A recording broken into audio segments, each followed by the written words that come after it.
राउत का दावा, एनसीपी के दोनों गुटों और शिंदे गुट का भविष्य अमित शाह तय करेंगे। पवार की पुष्टि, दिवंगत अजीत पवार और जयंत पाटिल के बीच हुई थी विलय पर चर्चा। बदले समीकरण, अजीत पवार के निधन के बाद महाराष्ट्र में शक्ति संतुलन की खबरें तेज।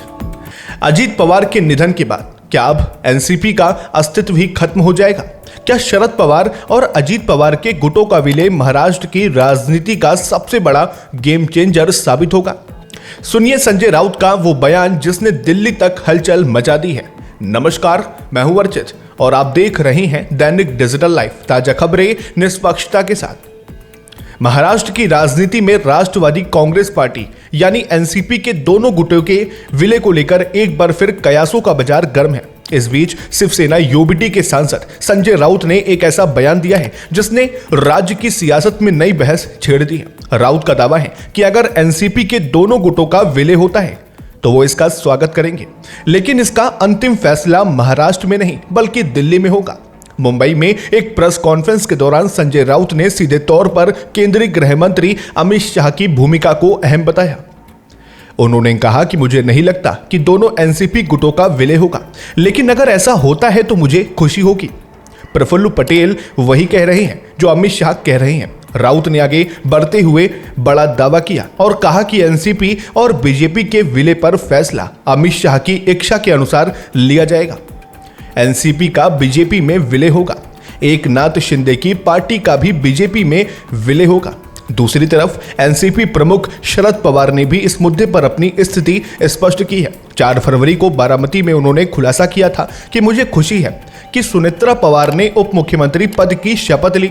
विलय की चर्चा अजीत पवार और जयंत पाटिल के बीच हुई थी। सीएम फडणवीस बातचीत में शामिल नहीं थे, उन्हें इस बारे में बोलने पर कोई अधिकार नहीं है, ऐसा उन्होंने कहा था। पार्टी के भीतर से आ रही खबरों की माने तो वरिष्ठ नेता जयंत पाटिल ने 31 जनवरी को बताया था कि ये पूरी चर्चा इसलिए शुरू हुई क्योंकि दिवंगत अजीत पवार पार्टी की एकता पर बहुत जोर दे रहे थे। पाटिल ने अजीत पवार के हवाले से कहा था कि वो बार बार कहते थे कि मेरे 40 विधायकों में से 39 या सभी 40 ठीक वैसे ही वोट करेंगे जैसा मैं कहूंगा। 1 या 2 यहां वहां राय व्यक्त कर सकती हैं, लेकिन कोई भी मेरे से अलग स्टैंड नहीं लेगा। गौरतलब है कि 28 जनवरी को एक विमान दुर्घटना में अजीत पवार का दुखद निधन हो गया था।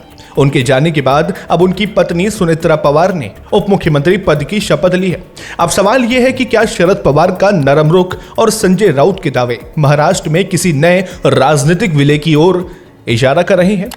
फिलहाल आप क्या सोचते हैं? कमेंट बॉक्स में अपनी राय साझा करें और ऐसी ही जानकारी भरी खबरों को जानने के लिए हमारे दैनिक डिजिटल लाइव को सब्सक्राइब करें। फिर मिलते हैं एक और नए अपडेट के साथ, तब तक के लिए नमस्कार, जय हिंद, जय भारत। क्या आप भी जानना चाहते हैं अपने आसपास की हर छोटी बड़ी खबर? क्या आप भी अपडेट रहना चाहते हैं देश विदेश के हर मुद्दे से? क्या आप भी पाना चाहते हैं खेल जगत की हर ताजा जानकारी? क्या आप भी राजनीति की हर हलचल पर नजर रखना चाहते हैं? और क्या आप जानना चाहते हैं कि आपका आज का राशिफल क्या कुछ कहता है?